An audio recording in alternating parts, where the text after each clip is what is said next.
ॐ सहना भवतु सहनौ भुनक्तु सह वीर्यं करवावहै तेजस्विनावधीतमस्तु मा विद्विषावहै।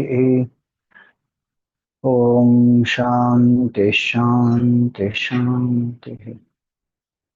ॐ सदाशिवसमारम्भां शङ्कराचार्यमध्यमाम् अस्मदाचार्यपर्यन्तां वन्दे गुरुपरम्पराम्। ॐ सच्चिदानन्दरूपाय विश्वोत्पत्त्यादिहेतवे तापत्रयविनाशाय श्रीकृष्णाय वयं नमः। समस्तजनकल्याणे निरतं करुणामयं नमामि चिन्मयं देवं सद्गुरुं ब्रह्मविद्वरम्। हरि ओम, salutations to all.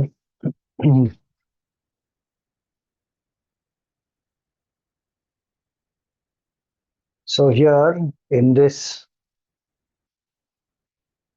sixth canto, we are seeing the life of Vritrasura and how he was killed by Indra. And there is a question that was asked.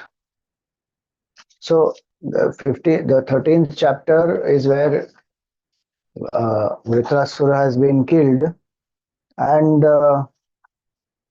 in the 14th chapter now, Parikshit Raja is asking a question because Vritrasura had exhibited a lot of devotion for Bhagawan. And we saw the conversation that happened between Indra and Vritra.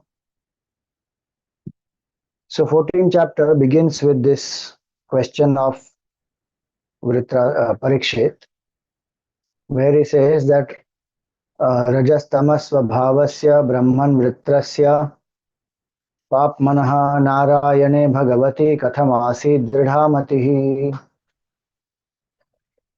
That how did Vritrasura have such unflinching devotion for Bhagavan Narayana when he was predominantly filled with rajas and tamas.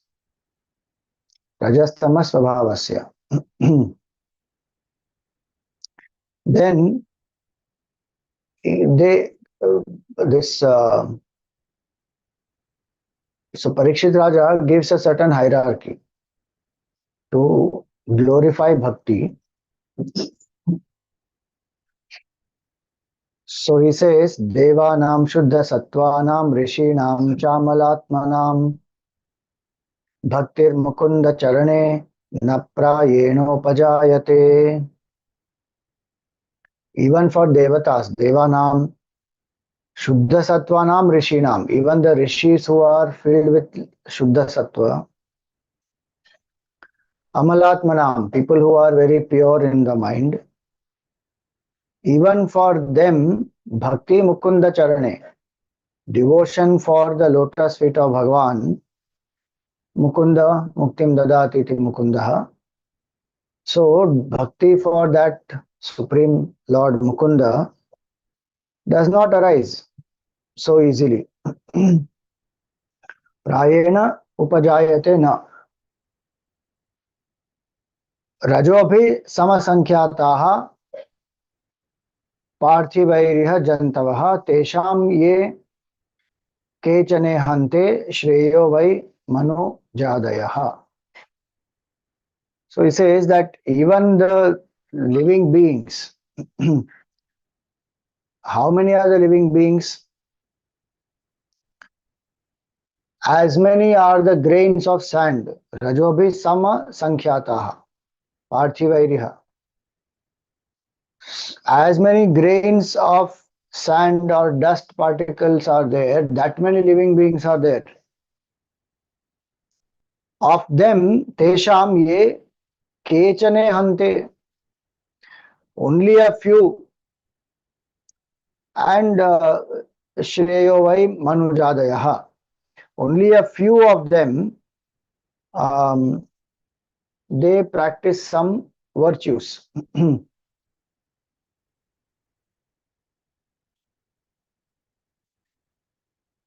And out of let us say basically countless beings, few human beings and some higher beings are practicing virtues. In them also, those who are out of millions, countless beings, some few are practicing. Out of those few also, prayo mumukshavasteisham kechanaiva dvijottama mumukshunam sahasreshu kaschin muchyeta siddhyati. So of those people who are intensely seeking liberation, those who are following virtues, in that there will be few who are intensely seeking liberation. So in those who are seeking liberation, one who is completely rid of all attachments is a very, very rare one. See that. Sahasreshu kaschin muchyeta siddhyati. And that person has come to realize the self. That is a very rare individual who comes to realize the truth. Out of countless ones, few are walking the path. Those who are walking the path, in that one rare person, what is said in the Gita, right? The 7th chapter says, Manushyanam sahasreshu kaschid yatati siddhaye. In thousands of human beings, some rare individual is seeking this liberation.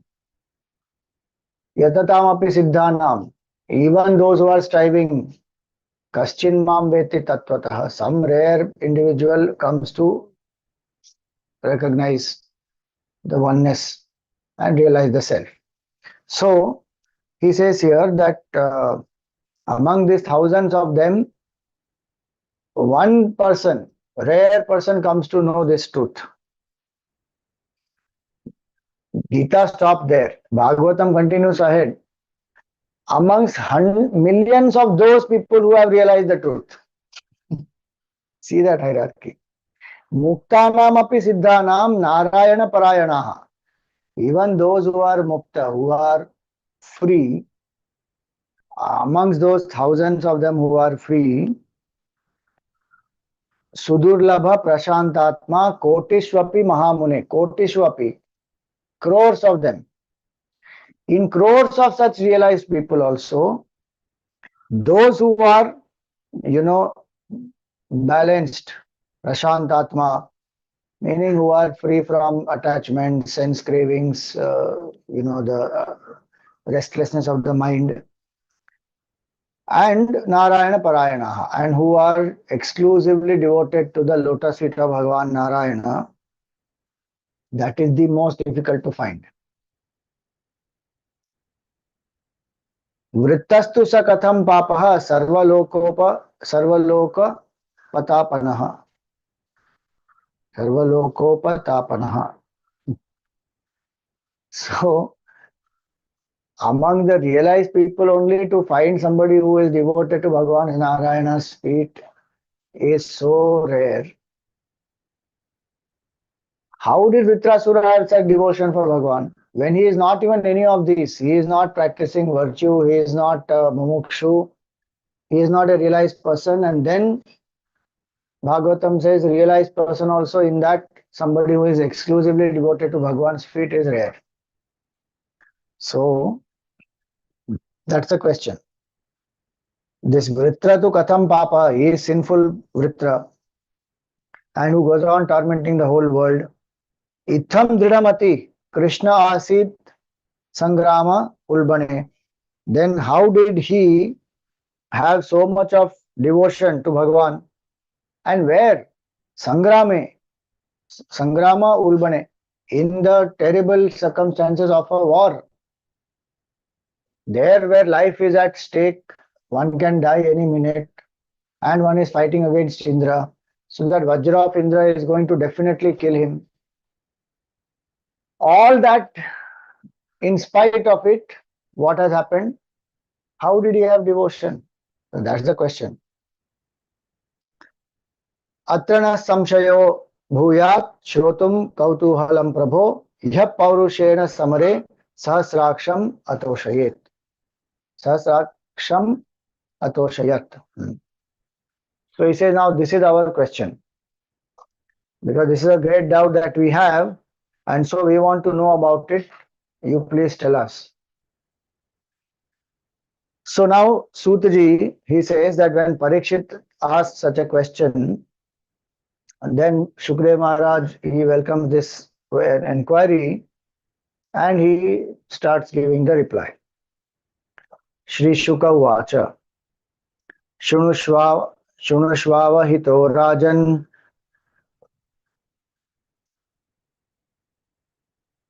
Itihasamimam Yatha Shrutam Dvaipayana Mukhad Narada Devaladapi.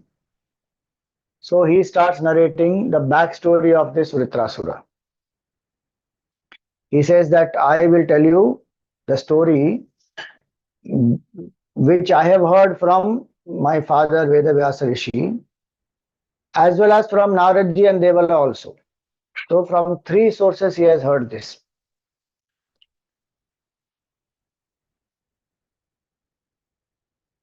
So he is very clear. He is not saying anything out of his head. He has heard from his father, and it is also, supported by Narada and Devala. So he is going to repeat that. So now he says, Asid Raja Sarvabhaumaha Shuraseneshu Vaidapa Chitraketuriti Khyato Yasyasit Kamadhun Mahi. So there was this land of Shurasena, and in that, this king called this Chitraketu was there. And this Chitraketu, how is he? He is very famous. Khyataha and Kamadhung Mahi. Mahi means earth. This earth, as though has become a Kamadhenu for him, meaning he is able to extract maximum resources from the earth, whatever he desires, earth is able to give him. Tasya bharya sahasranam sahasrani dasha bhavan santani kaschapi nripo nalebhe tasu santatim.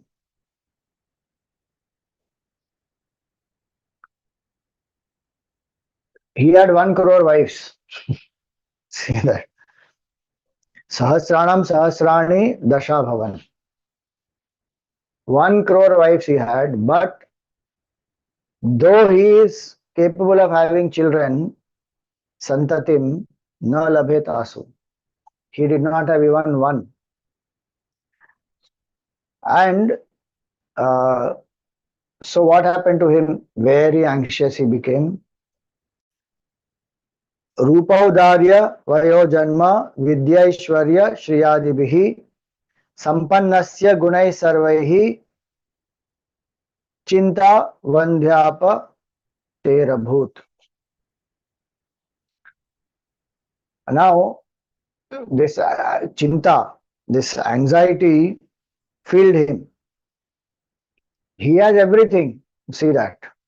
He has rupa, so he is handsome. Audarya, he is very generous. Then Audarya, Vayaha, he has age, meaning he is young. Then Janma, he is from a royal family. Aishwarya, he has glory. Shri, he has wealth, knowledge, everything. Sampannasya gunaihi sarvaihi. He is filled with lot of virtues. All this he has, but he doesn't have a child. Maya is like this only. Dasharatha Maharaj was also like that. He had everything, he didn't have a son. He had a daughter actually. There was a daughter born to him before even Ramji's birth. The daughter's name is Shanta. He gave the daughter Shanta to his friend King Romapada because that king did not have a child, and so Shanta was adopted. And that Shanta was married to Rishyasringa Rishi, and Rishyasringa Rishi did the Putra Kameshti Yajna finally. And through that, Dasharatha Maharaj got 4 sons. So the point is, Dasharatha Maharaj was also feeling like this, just like how he is feeling. And yes, while there is something where One can say that yes, a child is required to carry forward the lineage of the family, to take care of whatever is the property and other things and use it appropriately. So all that, some functional need may be there, but what is the Maya here? What we don't have, that is what the mind will always focus on. That is the first thing. Second thing, the root cause of our feeling incomplete, inadequate, insufficient is not that we lack something, is the ignorance that we lack nothing. When I don't know my true nature as Paramananda, then I am trying to fill my emptiness with something which is incomplete. What I seek is permanent happiness, completeness, Purnatvam. And how will Purnatvam be ever attained? It can never be attained. No matter what we do, it will remain Apurnam only. So things which are by themselves perishable, inert, incomplete in the world, they can't fill me with completeness. Nothing can in fact fill me with completeness, because completeness is by itself there, is always there. Now that one doesn't know. So one tries to say, if I become this, then I will be more happy. If I go there, I will be more happy. If I eat this, I will be more happy. If I get that thing, I will be more happy. That is the way Maya keeps us bound. Punarapi Jananam, Punarapi Maranam. Keep coming round and round in the cycle of birth and death. Why? Desire is pushing. And desire does not get fulfilled in the same life. So for that, I have to take new body. Continue. Life after life, this will go on. So here it is, Chitraketu was also feeling that Natasya Sampada Sarva Mahishyo Vamalochanaha Sarvabhaumasya Bhushcheyam Abhavan Priti Hetavaha. All this, whatever he had, all the riches that he had, Sampadaha, Sarva, and that wealth of the entire globe, as though, yes, Sarva Mahishyo Vamalochanaha. And he has so many beautiful eyed queens, Vamalochanaha. Then Sarvabhaumasya, he has the sovereignty of the earth. Bhushcheyam, he has the sovereignty of the whole earth. None of this Abhavan Priti Hetavaha. None of this have brought him any delight. Why? Because his mind is obsessed with what is not there. Now, Tasyaikadatu Bhavanam Angira Bhagawan Rishihi. Once what happened, this great Rishi Angira, he came to his palace. Lokan Anucharan Etan Upagachad Yadrichaya. So Angira Rishi is a tapasvi, is a great Rishi. And what did he do? He honored him, worshipped him, and offered him whatever, basic courtesy and items in worship, etc. he offered. And then what happened? He sat with the sage. Tam pujayitva vidhivat pratyuthanarhanadibihi krita atityam upasidat sukhasinam samahitaha. Having done all this, he sat down near the sage. Now the sage saw him. Mahashistam upasinam prashrayanvantam kshitau.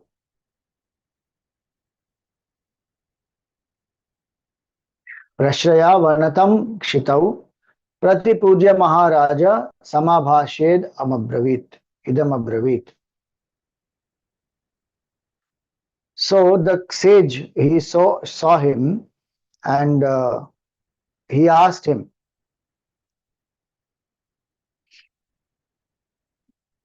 all the courtesy, everything has been offered, and the sage saw that this Chitraketu is not looking very happy. So he started inquiring about him. And what did he say? Angira Vacha. Apitena mayam swasti prakritinam tathatmanah yatha prakritir bhirguptaha puman rajapi saptabhihi. A king has seven prakritis. Prakriti in this context means seven aspects. Prakriti here does not mean nature. It's not the nature of the king, seven things. No. So he says, Apitena tena amayam swasti. Hope your health is good, your mind is happy, you don't have any diseases. Prakritinam tathatmanaha. Yours, Atmana is yours. Prakritinam is of the seven things. And what are those things? So the high priest, the chief minister, the territories, the people, the fortresses, the treasury, the police and the army. These are the seven things. So he says, I hope there is law and order and you are enjoying good health. You as well as your prakritis all are doing well. So basic courtesy he has asked. Apidara prajamatyaha bhritya श्रेण्योथ मंत्रिणः Paura जनपदा भूपा atmaja vashavartinah. So he says that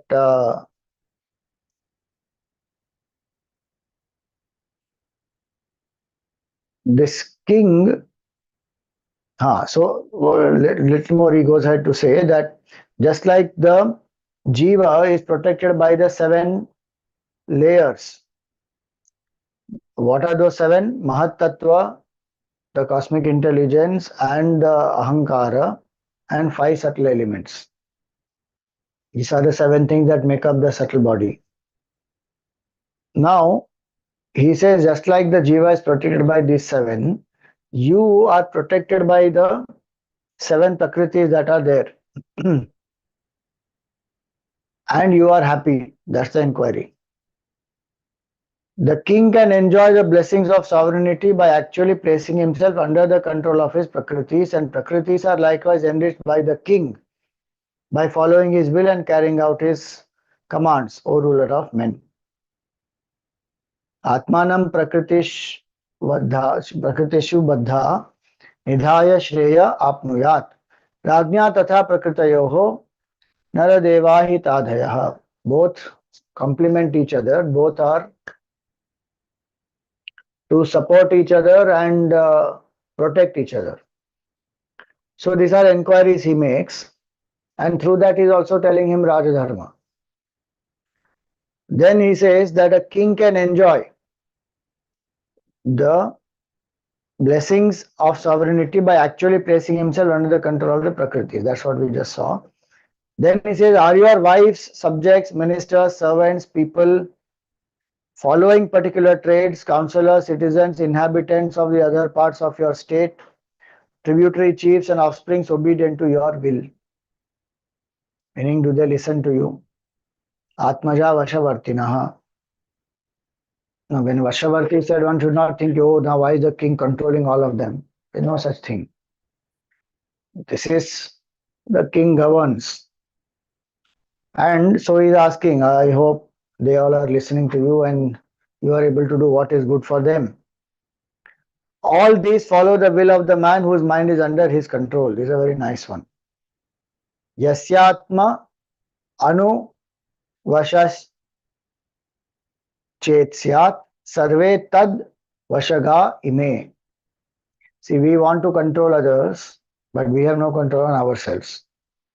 Bhagavatam here is saying one who has controlled himself or herself, meaning mastered oneself, the effect of that person on the rest of them will be much more powerful.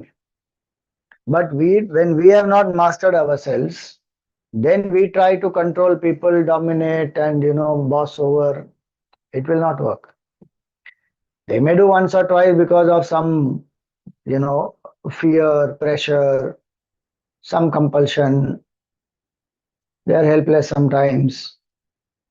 But it will not be, that is not the way to treat people, or in the long run, this will not sustain. So that's why he says that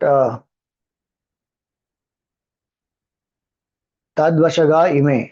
One should have control on oneself before one controls the others. Loka sapala yachanti sarve balim atandritaha.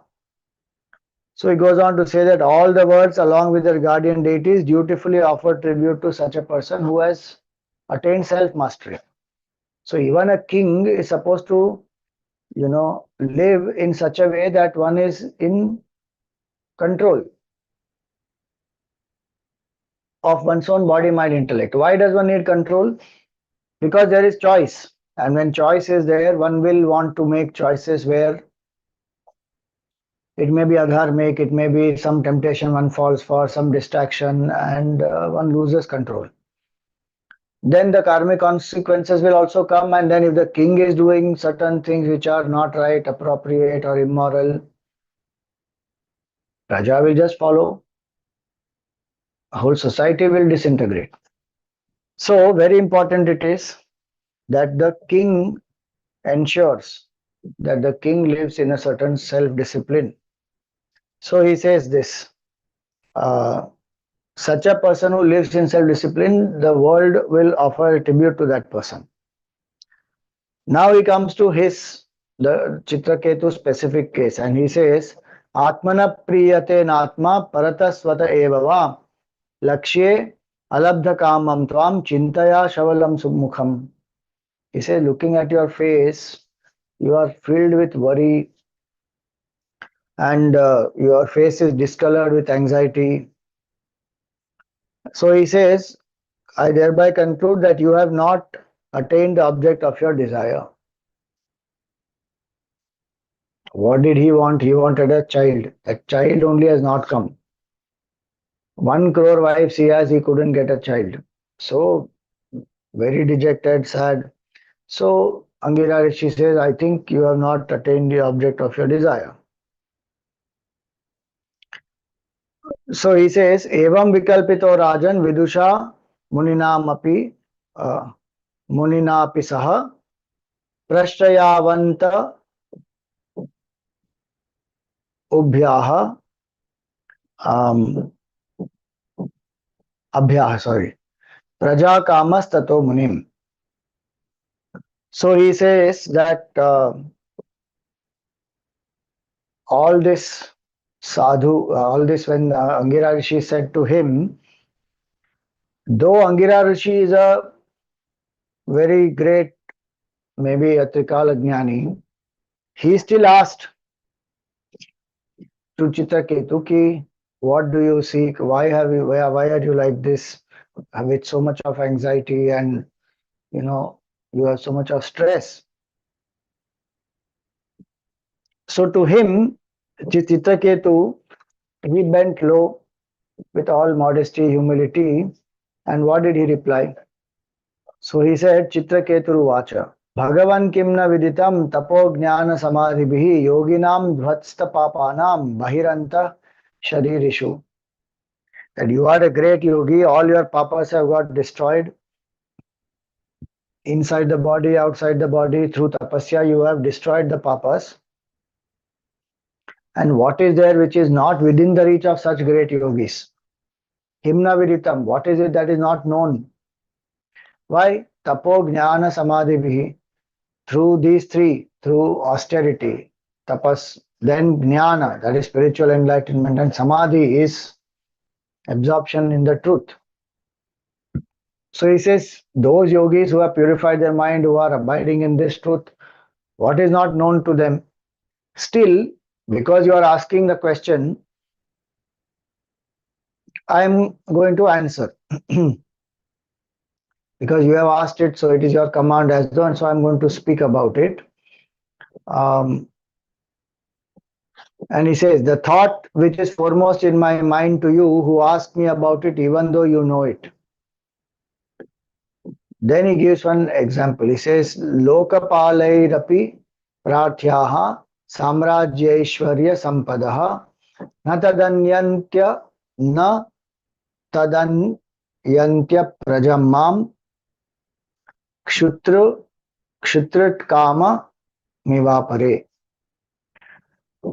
So he goes on to say that this sovereignty of the entire globe and the power and the affluence attending it, which are worthy of being coveted even by guardians of the spheres, they don't bring any delight to me. Why? Because I don't have a child. Just as the other things do not rejoice him who longs for food and drink under pressure of hunger and thirst.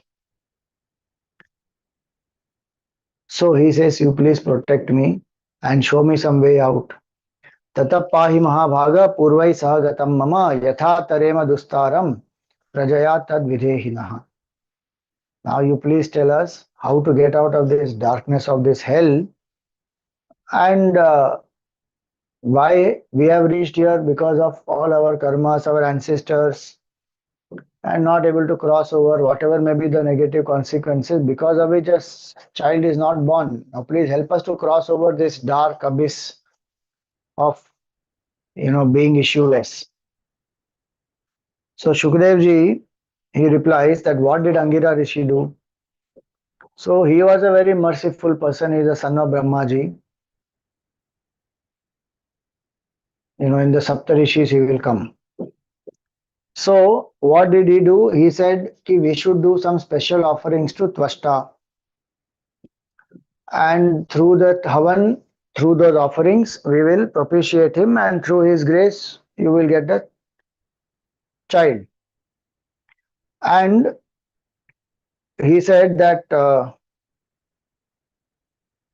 so now when the yajna is done, the yajna purusha comes out of it, again comes up with some offering which the queen can have. So the Brahmana gave the remainder of the sacrificial offerings to the queen known by the name Kritadyuti.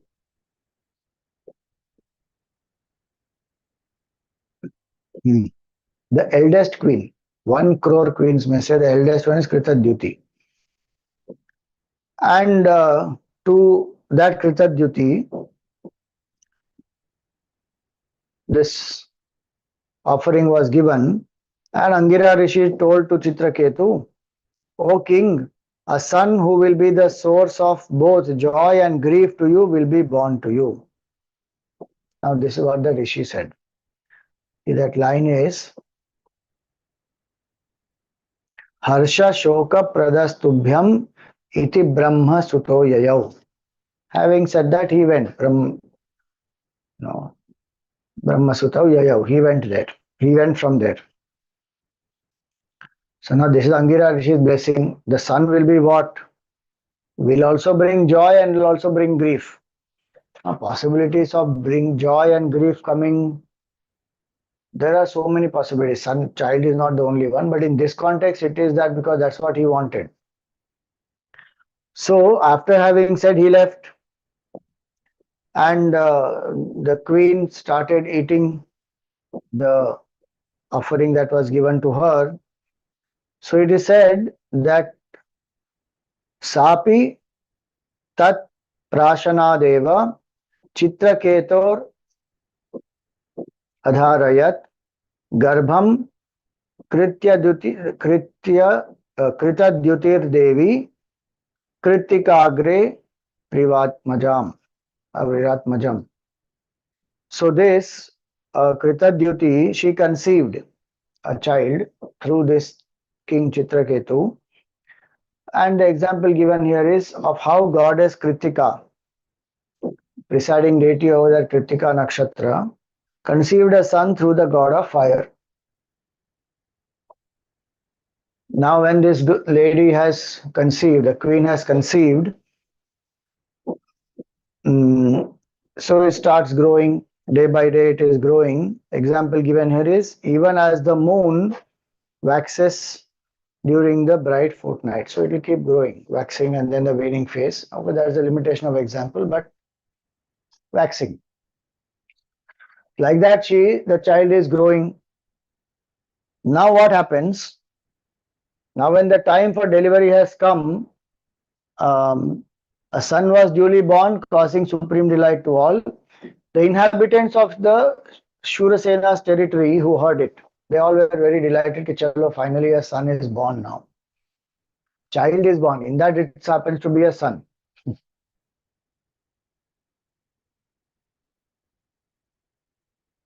He was issueless. He didn't have any children only. Now at least a child is born, and that happens to be a son, so double delight. Now the king, who felt very delighted, took his bath, purified, adorned himself with all ornaments, and then he gets the brahmanas to do the swasti vachan and all that. And he did this jata karma samskar. What does that samskar have? Ceremony of touching a newborn babe's tongue thrice with ghee after appropriate prayers. Now that was performed, and to the brahmanas he gifted many things in charity: gold, silver, clothes, ornaments, villages, horses, elephants, 60 million cows. So all that is the tradition at that time, and king is happy after so many years. He is having a child, and his main worry is taken care of now because the child is born. So he did a lot of charity. Like a rain cloud sending down the showers according to the will of the people, the generous king gratified the desire of other people also by making gifts calculated to bring riches, glory, longevity to the child. Now, very nicely he says here, 36th one, Krichalabdhetha Rajarshehe Tanaye Nudinam Pituhu Yatha Niswasya Krichrapte Dhane Snehonva Vardhata. So he says here that the affection of the father, the royal sage Chitraketu, he is supposed to be a pious, generous king, what we saw, follows values and all that. So, the royal sage Chitraketu, for his son, who had been god after great hardship, constantly grew from day to day like the love of a pauper for his hard-earned money. So he started getting attached to his son. The attachment of the mother to her son, however, grew to an excessive degree, caused as it was by infatuation. While agony in the shape of longing for a son appeared in the heart of the co-wives of Queen Kritadyuti. So the father and mother both are getting attached to the son, and other wives who are there, they are jealous now. She got a son, we did not get. Now the king is partial to her, king is ignoring us, all that, So the jealousy started. And even as Chitraketu fondled the child every day, no such type of excessive fondness appeared in his heart for his other wives as he developed for the one who was blessed with a son. So now he also has an issue. He also is feeling, that attachment for this eldest queen, Kritadyuti, because she finally got a son and a child. Others have not. So that special love that he has for her, he doesn't have for others. So now that is hurting them more. Reproaching themselves through jealousy, they felt agonized due to the grief caused by issuelessness and the indifference shown to them by the king.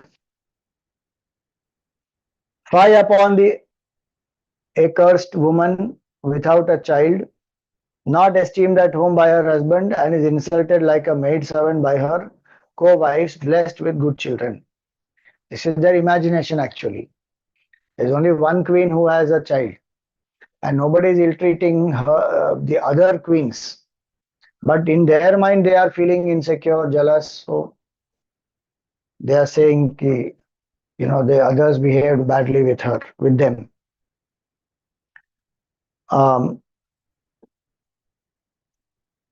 What agony can be the lot of maid servants constantly honored because of their service rendered to the master? We wretched women are no better than the maid servant of a maid servant. So those who serve the king, these people are thinking, we are the one who is serving that person who is serving the king. So dasasya dasi, like that. This is not humility. Otherwise, in some places it will be humility. This King Kulashekar Alvar, one of the 12 great Alvars, the great devotees of Bhagawan Vishnu. So he writes in Mukunda Mala, he says, Bhrityasya Bhrityasya Bhritya iti smara lokanatha. That I am the servant of the servant of the servant. In that way you remember me, O Bhagavan. So if we have to give an example, Bharatji says, I am the servant of Bhagavan Ram. Shatrugnaji says, I am servant of Bharat. This is Bhrityasya Bhrityasya Bhritya. The servant's servant. So Bharatji, Shatrugnaji, and someone in that context, we have only four brothers, but if there's somebody who is serving Shatrugnaji, then that type of humility is what I want. That is what he says. So that is in that context of what the king said, that may I be as humble as the servant of the servant of the servant. Because bhakti will grow only in a humble heart. Here it is not like that. Here they are feeling jealousy. Oh, how can I be servant, servant? Not even three levels. Servant of the servant of the servant. No, two only. If there is a queen, I am serving her. Then why should I be? Who is she and who am I? Why should I serve? All that type of ego. So these other queens have started having that ego.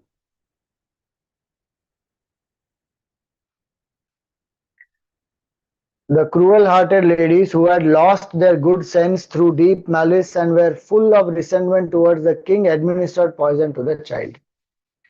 See what jealousy can do. What we don't have or what we are longing for, and somebody else has it. Now what the jealousy will make us feel? I'm unlucky, or I didn't get it, I don't deserve, I don't have this, so the people are treating me badly, and now somebody else has it, so I feel insecure. Now what to do? Pull that person down. Take away that thing from that person. Instead of lifting oneself up, one is trying to pull others down. So they administered poison and the child died. Obviously now here they have not said it immediately. So there's some drama happening here. This Krita duty doesn't know the child is, dead. So she had no idea of the grievous misdeed of her co-wives. Thought on looking at it that the child was asleep and went about in the palace. So she is thinking, okay, the child is asleep, so went around doing some other work. Perceiving, however, that the child had been sleeping too long, the wise queen commanded the nurse, bring me the babe, O good woman. When, however, she went near the child lying in the bed and found that the pupils of its eyes had turned upward, and that life, the senses, and the other faculties of the soul had quit it, she cried, I am finished, and dropped on the ground. So this lady, the maid servant, she saw first, oh, this child is dead. Now the nurse, when the nurse gave out this painful cry, then she was violently beating her chest too with both hands. The queen quickly entered into the presence of her child and found her infant a victim of sudden death. He has died. She didn't even expect.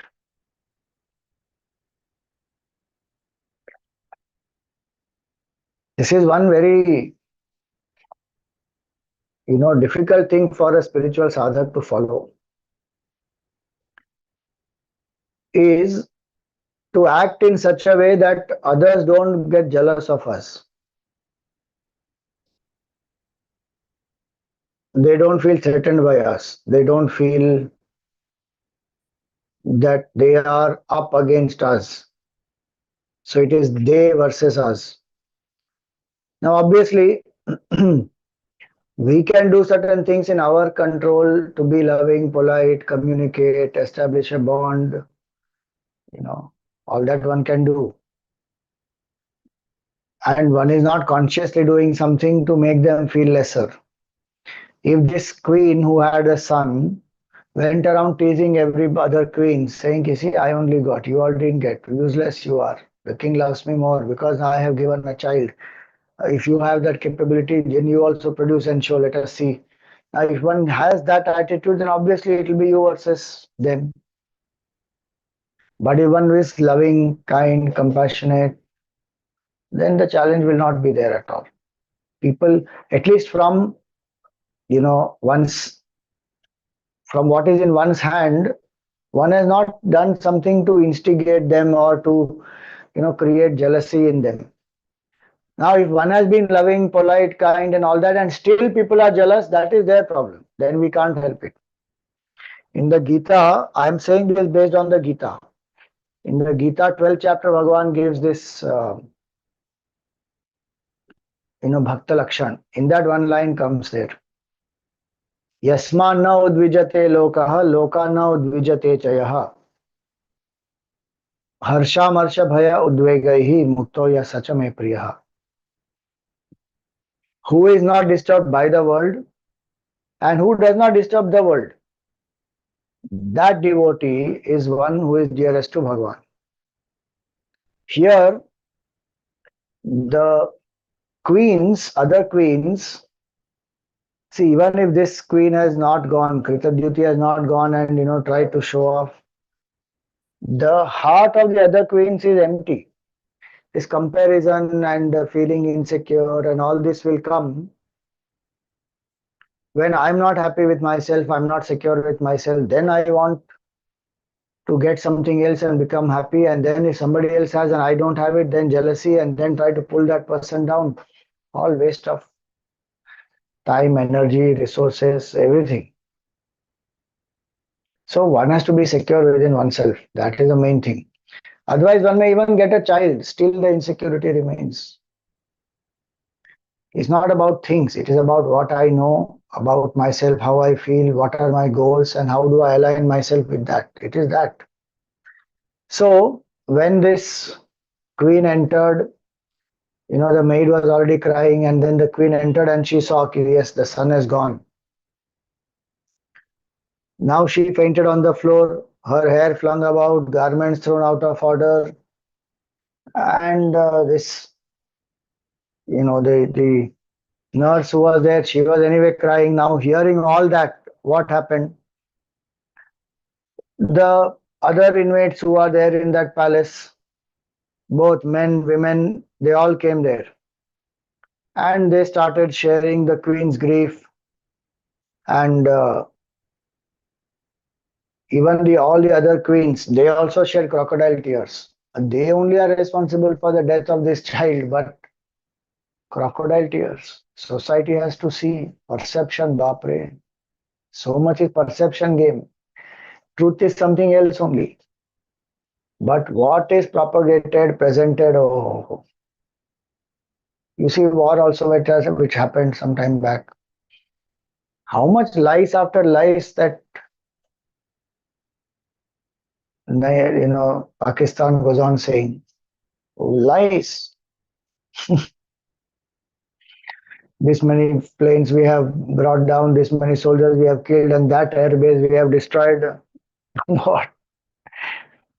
Anything. And the world is believing also, some of them. So, these queens also, some propaganda, you have to look, you have to be in the good books of everybody and all that. So, oh yeah, how sad it is, and they're crying, oh, this only one child. After so much effort and blessings and all that, one child was born and now that also is dead. All kinds of drama. All crocodile tears, they also shed. Now the king came to know, Chitraketu, he came to know, oh Bapre, the son died. So hearing that his son had died, though the cause of his death was still unknown, the king lost his vision through grief intensified beyond measure. by uninterrupted love.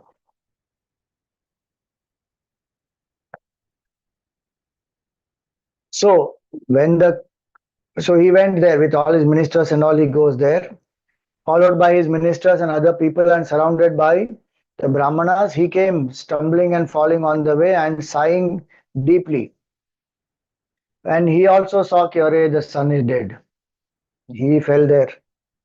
At the feet of that son only he fell there out of excessive grief and became unconscious. Again, his hair is disheveled and clothes thrown about in disorder. Throat is choked due to obstruction caused by tears. Could not utter a word. Now, when this queen, the eldest queen, Kritadyuti, she saw Kyare, the king also has, has become unconscious and all that. Uh, the virtuous queen then wailed in various ways, enhancing the heartache of the people as well as the ministers and everyone present there. Bathing her breasts painted with saffron and sandal paste with the drops of her tears mixed with collyrium and throwing about her hair with flowers dropping from them, she mourned the death of her child. And what does she say? Alas, O Creator, you are extremely foolish in that you act contrary to the interest of your own creation. Straight on Bhagawan only. That you act contrary to the well-being of the people in your creation. This only shows lack of surrender, and this also shows that one has not understood. The knowledge is not there. Ki Bhagavan gives the karma as per the karma phala of the jiva. No speciality is there towards anybody, meaning no favoritism is there towards anybody and no aversion is there towards anybody. Each one gets the result of some karma. Randomly, Bhagavan is not doing anything. Difficult times when they come, people can lose hope in Bhagavan. They can become bitter, or they can use that to increase their Shraddha in Bhagavan and say, Ki Bhagavan is with me, I will overcome this, I will get out of this, his protection is there. Either ways one can go. Here this queen has gone the other way, saying, Ki, you are extremely foolish in that you act contrary to the interest of your own creation. Oh, the death of a youngster while an elder is still living points to this. So if dharma had been followed, this would not have happened, and you are not following dharma and you are acting contrary to the interest of your own subjects of your creation. So the proof is in this, that the child has died and the parent is alive. If however you are just the reverse, a wise fellow doing all this designedly, that would have happened. You are our constant enemy. You are not a benefactor. Meaning, if you were really following dharma and all that, then it would have been the reverse. Meaning that people who are old will die first, then the the middle-aged ones, and then the children. It will go in that order. If at all, it has to be like that. But it has not happened like that. If it is urged that there is no strict regularity in this world in the matter of death and the birth of embodied beings, then let everything happen according to their karma, independent of you. This is all emotion speaking. Otherwise, this won't stand one argument logically. The emotions will make a person talk like this.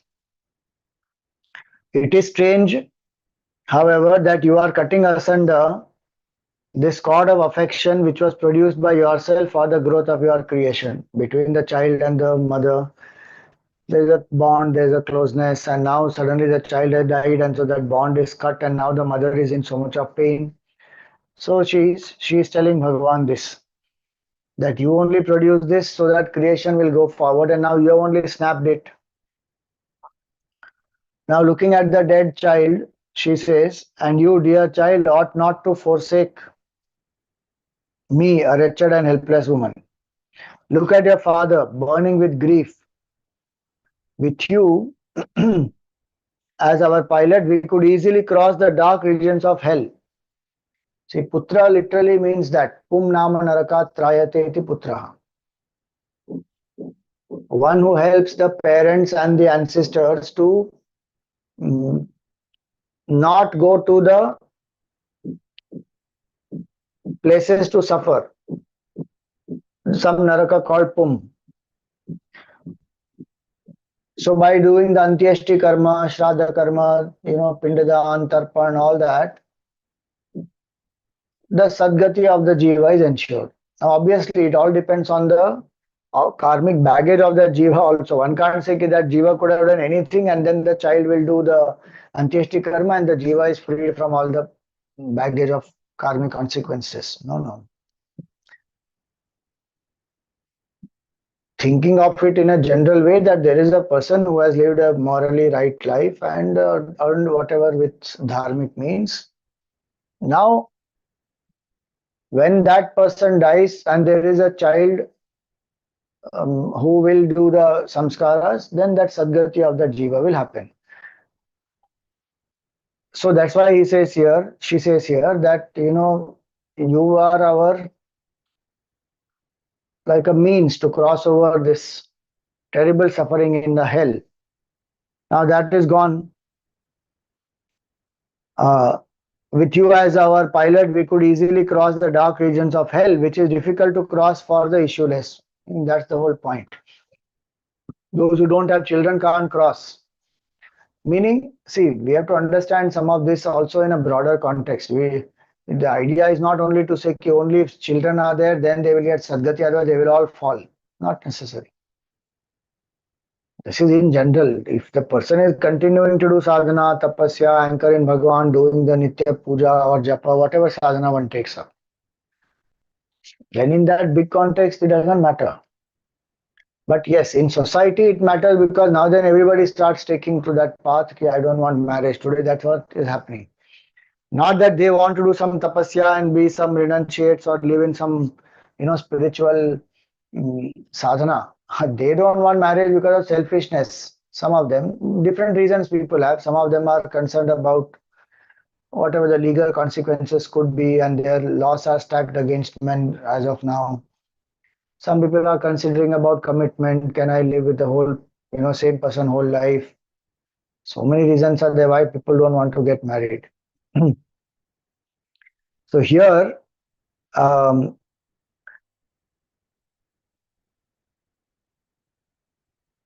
having married, having got a child, that child will ensure that all this, the rituals are done. Now that will help that jiva to move ahead. So he says here that please do not go far in the company of cruel death. She says to the child, oh, the child is already gone, but please don't go far in the company of cruel death. Arise, darling, meaning you come back into this body, wake up. Arise, darling, these infant playmates of yours, O prince, are calling you to romp freely with them. You have slept long and you must be seized with hunger. So get up. I have to feed you milk. You get up. And having lost all good fortune, I could not behold your lotus-like countenance with its innocent smile and cheerful glances.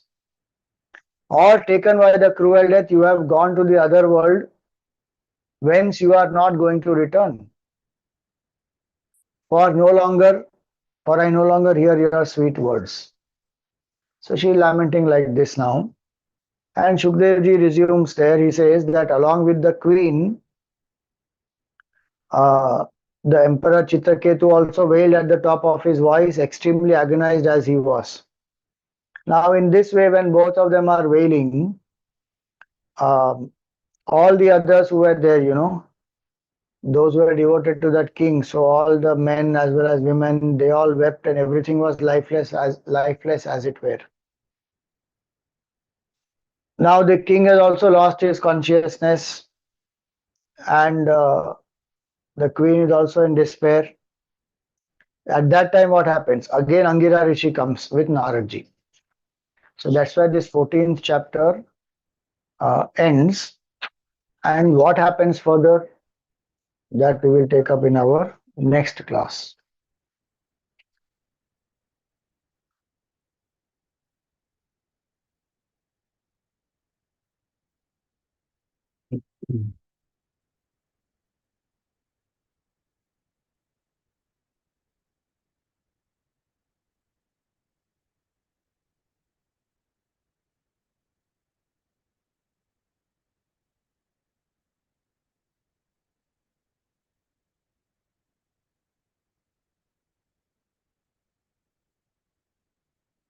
प्रीतम की मंगल प्रीति रीति धूम की मंगल कांति हसनी दसनन की मंगल मुरली दीना धुन की मंगल आरती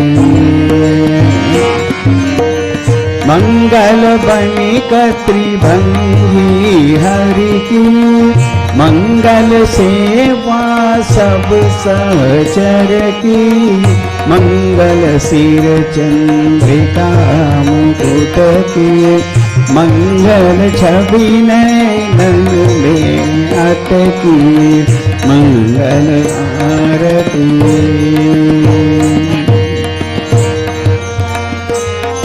पभी अंग अंग की मंगल गौर श्याम रंग की मंगल अति कटि पियरे पट की मंगल चितमणि नागर नट की मंगल आरती मंगल शोभा कमल नयन की मंगल माधुरी मृदुल बैन की मंगल वृंदावन मद अटकी मंगल क्रीडन जमुना तट की मंगल आरती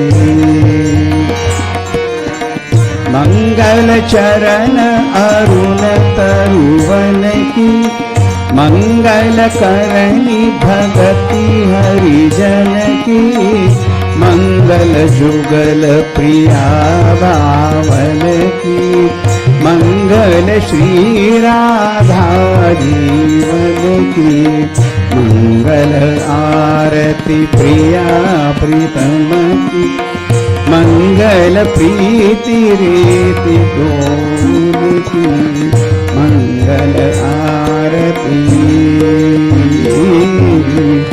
मंगल आरती राधावर कृष्णचंद्र भगवान की जय।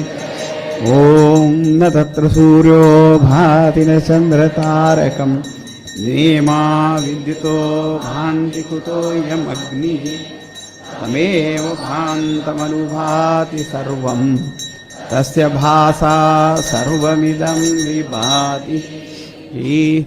सद्गुरुनाथ महाराज की।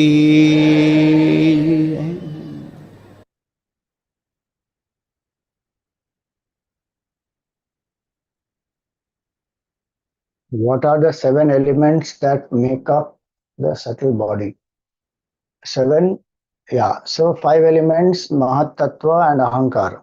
So this Mahat Tattva is total, so cosmic intelligence, and Ahankar. So the Samashti Ahankara, that is Samashti Ahankar, Mahat Tattva and the 5 elements, subtle 5 elements. Could one take away from this belief that if something is not in your destiny, don't crave it, you may get it, but it will ultimately get you grief. See, the point here is we will never know what is there in our destiny. Point 1. Point 2, there is no point in running away from that craving. If I can let it go and find my joy in myself and something else, great. Which is what Vedanta is saying, discover who you are truly and your nature is Ananda, then you don't have to depend on anything else. Point 3, now that Chitraketu, he had that craving for a child, so he did whatever he could do, and by the blessing of that Tvashta, he got a son also. You will see further what will happen. We have stopped at a very crucial juncture. This is the backstory, Vritrasura. So he got finally, with all whatever effort and special grace of Devatas and all that offering that he did, so he got a child. Now the point is, so the desire doesn't stop with that, no? So the child is not wanted for the child's sake. Child is wanted for what? So, okay, my child, I will have the joy of bringing up the child, and then the child will become the next king, and I will hand over and all. That is so the desire. It is not one.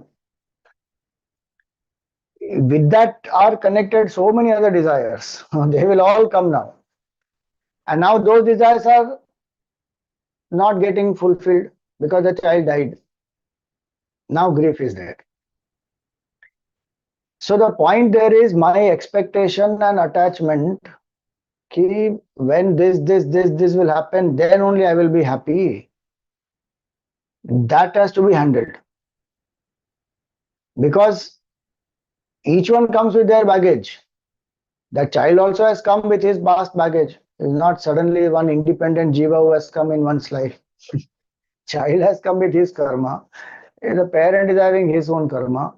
And now there are other queens who have had jealousy and they who killed this child. So how much karmic things are intertwined in this? What will we insist upon? That's why surrender and do what best one can do and leave the rest.